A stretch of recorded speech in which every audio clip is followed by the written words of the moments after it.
Hello friends, स्वागत है आपका हमारे YouTube channel study with smartness में। मैं एक बार फिर आपके लिए लेकर आई हूँ क्वेश्चन सीरीज मैथ्स पेडागोजी की।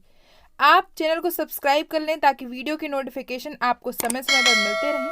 टेलीग्राम में भी चैनल को ज्वाइन कर लें स्टडी विथ स्मार्टनेस के नाम से। वहाँ पर वीडियो की लिंक और पीडीएफ प्रोवाइड कराई जाती है जो आपकी एग्जाम प्रिपरेशन को स्ट्रॉन्ग करेगी, आपके नोट्स बनाने के लिए काफ़ी हेल्पफुल है। ठीक है, तो चलिए स्टार्ट करते हैं। आज का हमारा पहला क्वेश्चन है फ्रेंड्स, पहला क्वेश्चन है स्क्रीन पर कि निम्न में से कौन सा कथन संख्या के संबंध में सही बताना है।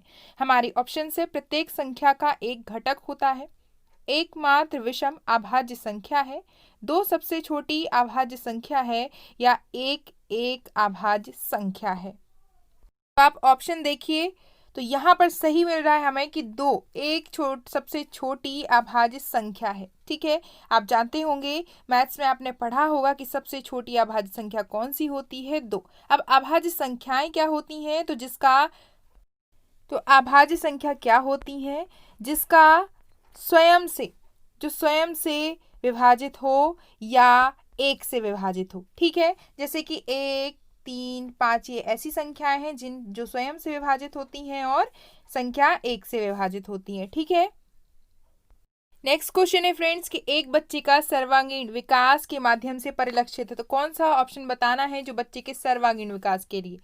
एनेक्डोटल यानी कि वृत्तांत अभिलेख, व्यक्तिगत अध्ययन जिसे हम केस स्टडी कहते हैं, संचयी अभिलेख या शैक्षिक अभिलेख।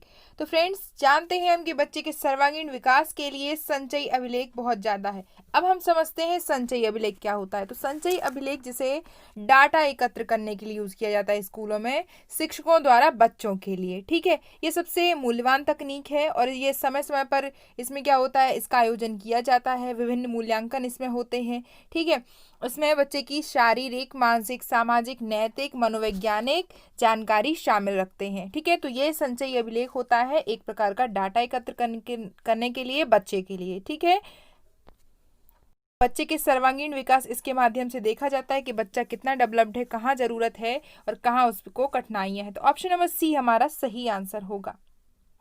नेक्स्ट क्वेश्चन है फ्रेंड्स कि थार्नडाइक के तत्परता का नियम का उपयोग खालिस्तान में किया जाता है। ठीक है, इकाई योजना, पाठ योजना, गृह कार्य या उद्देश्यों की तैयारी। तो हम देखें अगर तत्परता का नियम है वह लेसन प्लान के लिए तैयार किया जाता है। उसमें सारी चीजें एक सिस्टमेटिक वे में तैयार की जाती हैं। ठीक है, हर एक खंड को, हर एक भाग को अच्छे तरीके से बताया जाता है। जैसे मान लो हमें जो पढ़ाना है, जो हमारा उद्देश्य है, तो हम वहाँ पे उद्देश्य, फिर हम उसके लिए सामग्री जो प्रयोग करेंगे, ठीक है, पढ़ाना क्या है, तो वह विषय से संबंधित जो भी है वहाँ पे लिखा जाता है। तो पाठ योजना जो है थार्नडाइक के तत्परता नियम का उपयोग के लिए सही है। ऑप्शन नंबर बी हमारा सही आंसर होगा। नेक्स्ट क्वेश्चन है फ्रेंड्स कि पाइथागोरस नामक ऑर्डर को स्थापित किया। तो पाइथागोरस नामक ऑर्डर को, ये तो लॉजिक सा क्वेश्चन है, आप देखकर जान गए होंगे, ये दिया था पाइथागोरस ने। ये आंसर सही है हमारा सी। पाइथागोरस के द्वारा ही पाइथागोरस नामक ऑर्डर को स्थापित किया गया। नेक्स्ट क्वेश्चन है फ्रेंड्स, खगोल विज्ञान में वेदांग ज्योतिष को 1200 ईसा पूर्व द्वारा संकलित किया गया। किसके द्वारा किया गया? तो हमारे ऑप्शन हैं आर्यभट्ट, शूल्याकर, बंदयम या लगाधा। तो हमारा सही आंसर होगा ऑप्शन नंबर डी, लगाधा के द्वारा ये संकलित किया गया है और इसमें समय भी बताया गया है 1200 ईसा पूर्व। ठीक है, वेदांग ज्योतिष। फ्रेंड्स, हमारा सही आंसर होगा option number D. Next question है निम्न में से एक मापनी नहीं है, बताना है। तो नीचे दिए गए उद्देश्य दिए हैं हमारे ऑप्शन 1, गहन चिंतन को विकसित करने के लिए, प्रकृति में उनकी आकृतियों की पहचान करने के लिए, समान समुच्चयों की व्याख्या करने के लिए, या तर्क संगत संख्याओं की पहचान के लिए। तो हमें एक साइंटिफिक तरीका, मनोवैज्ञानिक रूप से देखना है। हमारा सही आंसर होगा प्रकृति में उनकी पहचान करने के लिए। ऑप्शन नंबर, इसका कोई रिलेशन नहीं है। ठीक है, to identify their shapes in the nature. तो यहाँ पर गहन चिंतन, ये तो सही होगा। समान समुच्चयों की व्याख्या, ये भी सही होगा। और तर्क संगत रूप से सोचना, ये भी सही होगा। ठीक है, तो ऑप्शन नंबर बी जो कि मापनी के बारे में बताया है, नहीं है बताना है, तो ऑप्शन नंबर बी, प्रकृति से इसका कोई रिलेशन नहीं है।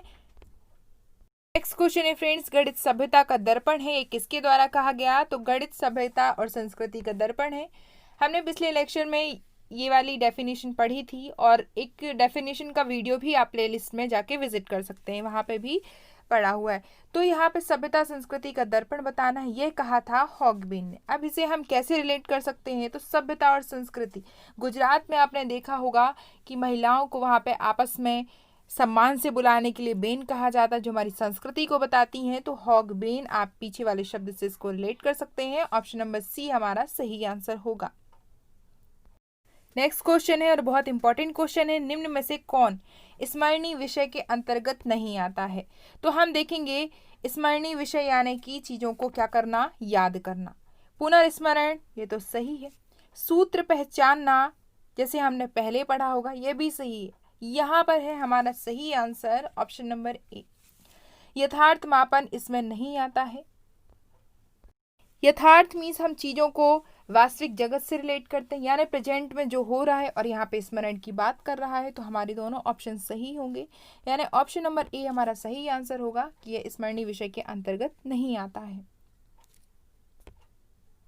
नेक्स्ट क्वेश्चन है सूक्ष्म अध्ययन, जिसे हम माइक्रो टीचिंग कहते हैं, यह तकनीक भारत में लाई गई। तो किसके द्वारा लाई गई थी? हमारे ऑप्शन है एटकिंसन, बीके पासी, एलन या एंडरसन। तो फ्रेंड्स, जो डब्ल्यू एलन थी, उन्होंने माइक्रो टीचिंग की क्या की थी? खोजिया कह सकते हैं हम, उसका विकास किया था। लेकिन अगर इसमें भारत में लाने की बात की जा रही है तो इसका सही आंसर होगा option number B, B K Pasi के द्वारा इसे भारत में लाया गया था। अब ये होती क्या है, ये हमने पढ़ा है। तो माइक्रो टीचिंग इस शिक्षक के लिए, शिक्षक को इसमें विकसित किया जाता है बच्चों के कौशलों के विकास के लिए। उसे नई नई तकनीकें सिखाई जाती हैं शिक्षण सामग्रियों का प्रयोग करके, ठीक है। तो यही होता है सूक्ष्म अध्ययन। तो सही आंसर होगा option number B. Next question है, शिक्षक ने छात्रों से किन्हीं 5 भिन्नों की सूची बनाने के लिए कहा। अब ये प्रश्न क्या संकेत करता है? तो हमारे ऑप्शन से सोचने के उच्च स्तर को, विश्लेषणात्मक सोच को, आकाशीय सोच को, या सोचने के निम्न स्तर को। तो भिन्नों की एक सूची बनाना है, भिन्न अगर उसे पता है तो वह सूची आराम से बना लेगा। तो ये सोचने का एक प्रकार का निम्न स्तर है। ऑप्शन नंबर डी हमारा सही आंसर होगा। तो फ्रेंड्स, ये थे मैथ्स पेडागोजी के कुछ इंपॉर्टेंट क्वेश्चन। आप वीडियो को फिर से देखें, आपको नहीं समझ आए और जो भी डाउट है आप हमें बता सकते हैं। चैनल पर बने रहें, चैनल को लाइक करें, शेयर करें, सब्सक्राइब करना तो बिल्कुल भी ना भूलें। Thanks for watching. जय हिंद।